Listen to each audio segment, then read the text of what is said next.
legalizefreedom.com.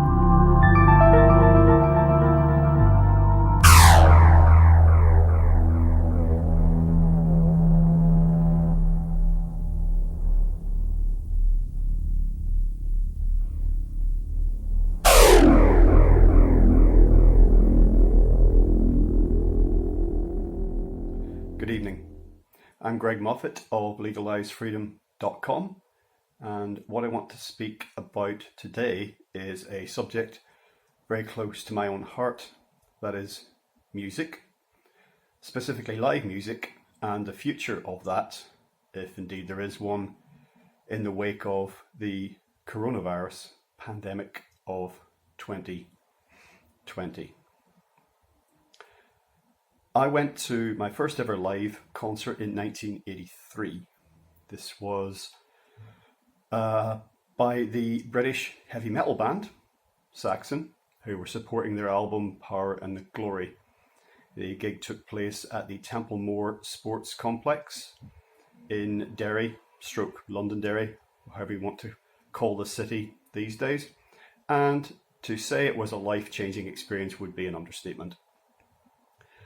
Thereafter, I became increasingly immersed in music, and at some point, unconsciously, subconsciously, whatever, decided to make it my life, which I did for a while. I started playing guitar in the 1980s, inspired by the bands that I was a fan of. I started publishing a fanzine in the 1980s, all about music. I wrote my first professional paid piece, a magazine piece, about music in 1990. During the 90s and the 2000s, and indeed beyond, I worked for some of the biggest magazine titles in the music business, specifically the heavy rock, heavy metal genres. Names such as Metal Hammer, Classic Rock, Kerrang, and my favourite, Terrorizer. I did this for many, many years. I was a professional musician for a while. I was a member of Cradle of Filth, the British heavy metal band, black metal band, gothic metal band, however you want to put it. Between 1995 and 1997, recorded two records with them. The mini album Vampire, or Dark Fairy Tales in Palestine, and then in 1996, the band's best album by a country mile, in my opinion, Dusk and Her Embrace. So, until relatively recently, music has been my professional life. It was only a few years ago that I started to withdraw from it gradually, for a number of reasons. So to watch what's happening to music, and specifically live music now, is difficult to say the least, although I'm not at the coalface, depending on my livelihood for it, which I'm very glad about. Now, the music business itself, of course, underwent, I should say, some huge structural changes in the late 20th century, early 21st. Probably the whole downloading and Napster affair of the late 90s was really the turning point, I think. But in essence, the business side of it moved away from mechanicals, that is to say, record sales and people buying things, to live music, because with downloading, with the internet and sharing, it was increasingly difficult to sell physical copies of music, or even digital copies of music, to fans. The people, a generation grew up who became used to getting their music for nothing and having it ubiquitous, available everywhere, and the idea of paying for something became just bizarre and unheard of. And of course now there's many people who are adults themselves, young adults, who've never paid for any music because they've never had to. So live music became really, really important for professional and semi-professional musicians as a way to make a living. Revenues from ticket sales, and of course merchandise when they're on the road, people buying t-shirts and whatnot. People have always done that, but you've seen bands expand their merchandise and put a lot more effort into it because it's become so much more important as a source of income. Now, it's not just live music, of course. All mass events have been decimated: theatre, cinema, sports. And in fact, having said the word mass, it's not even that, is it really? Because even six people sitting around a guy with an acoustic guitar in a pub is now problematic. So it's any sort of gatherings really at all, not just mass events, but it's particularly problematic when it comes to events where you get hundreds and thousands of people together. And live music is the epitome of that. Partly because, unlike theatre and cinema, for example, or even sports to an extent, people are in a typical concert setting. I'm thinking now in the sort of rock and pop sphere, standing up very close together. They're all bunched together.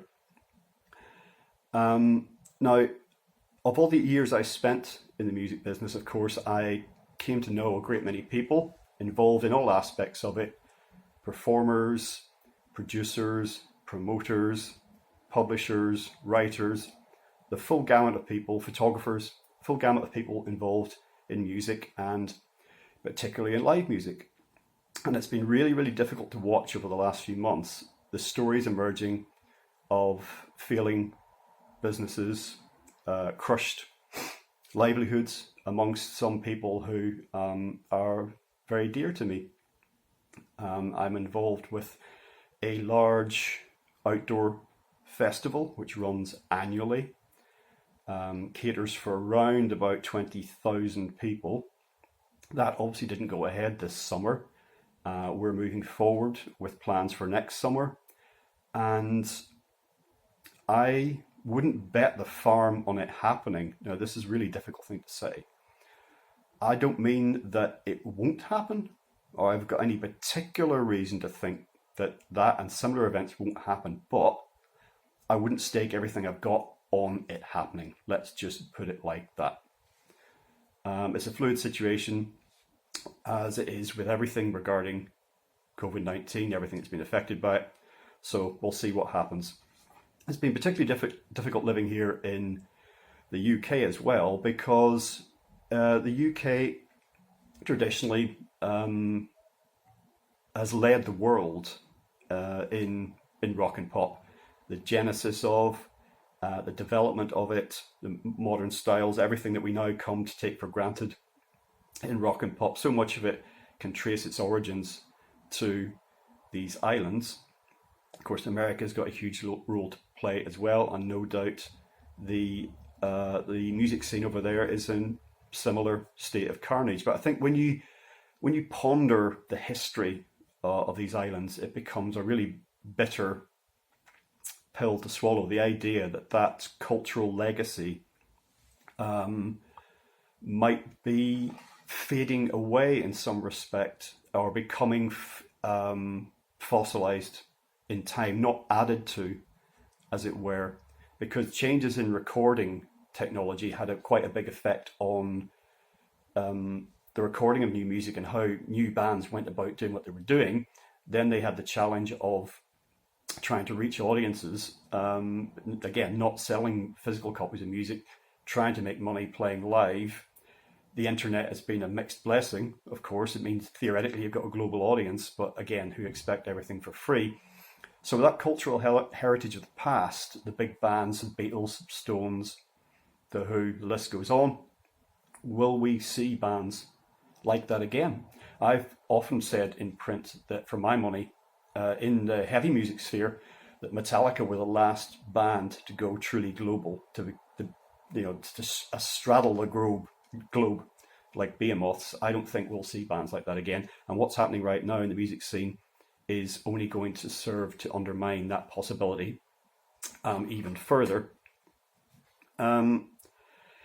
It's interesting to reflect when we're thinking about the wider aspects of the COVID crisis, and where the information is coming down from us, down to us rather, from above, from governments, media, corporation, non-governmental bodies, and that so much of the pushback against that, traditionally pushback against the state, pushback against overreaching government, pushback against corrupt and tyrannical political regimes the world over has come through the arts, through culture, and often is not through music.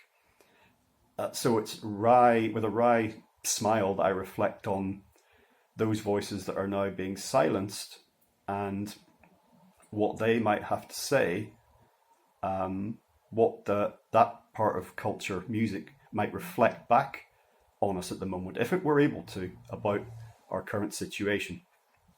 I also reflect with a wry smile the fact that it's no coincidence, I don't think, call me a conspiracy theorist if you will, that we have a situation at the minute where pubs, as one of the ground level places that musicians would cut their teeth, there's also basically been a clampdown on activity there. It was really one place that musicians could put themselves in front of people when they weren't able to. They hadn't yet risen to playing concert halls, playing arenas, none of that. But it was one place you could put yourself in front of an audience, and no matter what's happening with the internet, no matter what's happening with digital music, no matter what's happening with recording techniques and how those things are done, that was one thing that didn't really change, was the interaction between musician and audience, even on that small scale. And now in pubs, you have concert halls silent, and now in pubs, a lot of the diktats are surrounding music in pubs, banning music in pubs, or if there's going to be any sound whatsoever, it has to be quiet. There's going to be no singing, can't raise your voice, there's going to be no dancing, can't get up from your table. And for me, this all intersects with what's happening with live music. I see similar cultural damage being done in these areas which overlap.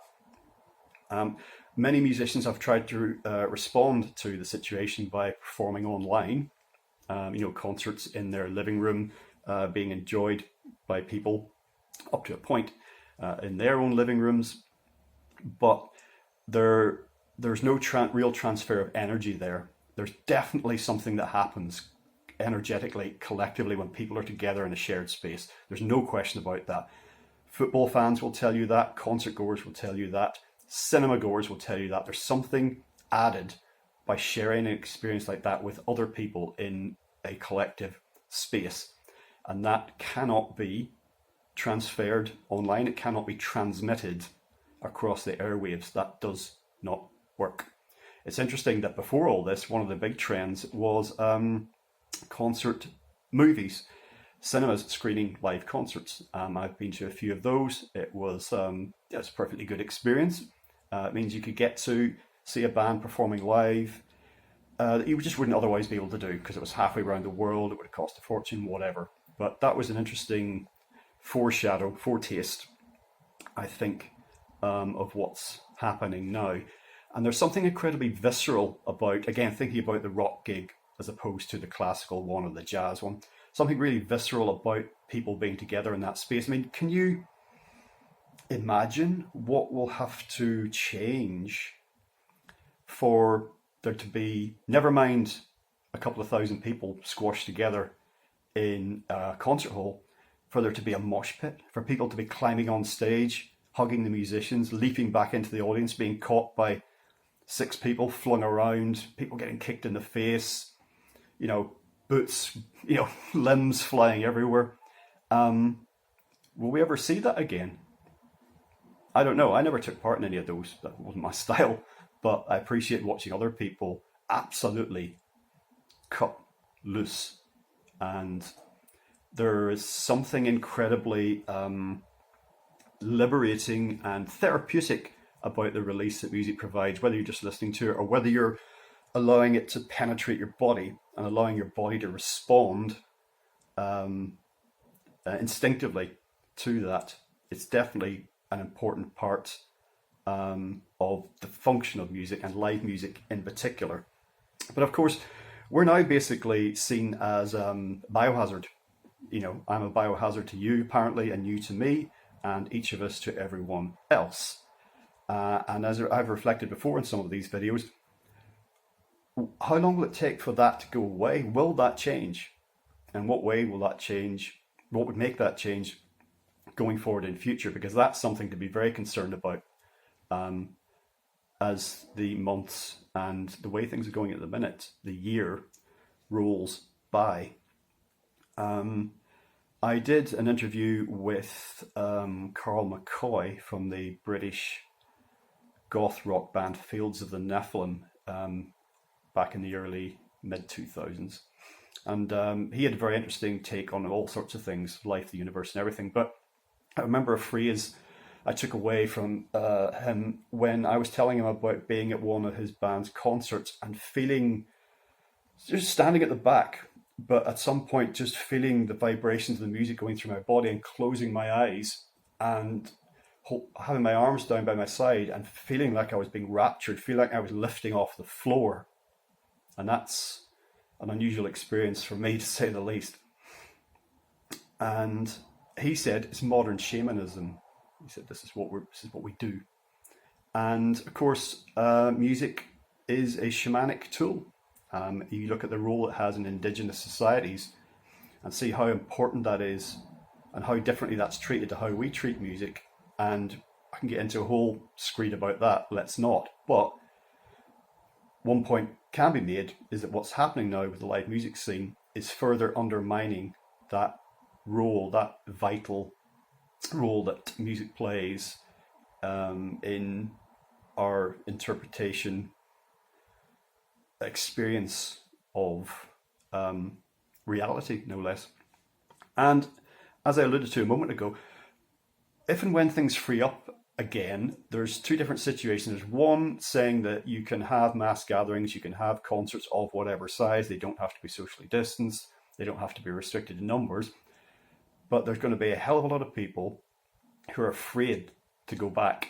Now, you would expect after any big traumatic situation like this, event like this, that any return to any form of normality would take time. It'll be by degrees. And yeah, that's to be expected. But live music is one thing that's so badly impacted, and I do wonder how long, if at all, as I say, it will take people to return to anything like the ways of doing things that have been the norm up until relatively recently. So I haven't been to a cinema since all of this happened. I haven't been to the theatre. I've not been to a sports event. So I don't know, to the extent that those things are happening now, I don't know how people are behaving, quite honestly. But I bought a concert ticket back in February for a concert due to happen in May. The band were confident it would go ahead. Of course, it didn't. They rescheduled for September. That was cancelled. It's now rescheduled for next May 2021. We'll see. If it happens, what happens? Outdoor concerts, you would think, would be much easier to stage with restrictions in mind. But we've also seen a cessation of any of that, as I mentioned earlier, the outdoor festival and other events in general not happening. And the direction of travel at the minute isn't actually favourable for even outdoor events happening again, because there seems to be a growing feeling that we need to be continuing to socially distance. There's many places now are mandating mask wearing outside. That doesn't bode well for the future of outdoor events. Personally, that's a bit of a line in the sand for me, because I will not go to a gig wearing a mask. I will not go to a socially distanced gig. I will not go to a gig where everyone is in a plastic bubble. I've literally seen pictures of this online. I'm assuming they're for real and not a spoof, though it does look like something out of Monty Python. I will not do any of those things. Does that mean that I've gone to my last ever concert? I hope not, but we'll see. All the talk, of course, in the early days of the outbreak was about flattening the curve. Let's stop life in its tracks so that we can flatten the curve of infection. We can save the health service from being overwhelmed. But now it's almost the clarion call is flatten the culture, because that's what's been happening. And of all the aspects of life that have been affected, that which has gone on continued: shopping, eating, administration, lots of, mundane things as we see it. The fact that those have continued only serves to highlight how important the arts and culture is in daily life. And yet these have been treated by governments, whether it's in terms of rescue packages or bailout money, as not important. There's been a series of ads run recently by the British government, United Kingdom government, urging people or suggesting that people involved in the arts and live music sector, whatever it happens to be, that they could just basically retrain. Now, you don't retrain if you plan to go back to your occupation of before, because retraining is no small feat. When I say retrain, I don't mean just get another job. I don't mean go and drive a delivery truck for a supermarket chain. They're suggesting retrain. That's a 90 or 180 degree turn. Do something different, because we cannot expect anyone really to go back to anything like normal once all of this is over, if it ever is, or when the situation eases somewhat. Yet the way the cultural sector has been treated in many countries has been nothing short of psychopathic, and its complete disregard for the importance of it in daily life. And even now I can hear people saying, that arts, music, live music is entertainment. It's just entertainment. It's a luxury. It's not essential. Okay, well, I think we're learning differently now. And this is not an industry, live music in particular, that you can just switch on and off. It's been shut down now long enough to have real fallout that in many cases is not going to be possible to come back from. So the idea that we can just mothball all of this and then just take off the tarpaulin at some point and go, here we go, dust it down, fire it up, it doesn't work like that. So as in many sectors, we're going to see a loss of skills, expertise, that is going to have real knock-on effects going forward. So there's going to be a situation when people wanting to put on live music events may be faced with a lack of venues and a lack of skilled people. My most recent guest on legalizefreedom.com actually is a musician, a music teacher called Simon Siddle. That's Siddol. We touch upon many of the subjects that I've mentioned here today in our interview. So if any of this has piqued your interest, you might like to check that out. It's legalizefreedom.com. So until next time, I'm Greg Moffat, and you've been listening to legalizefreedom.com.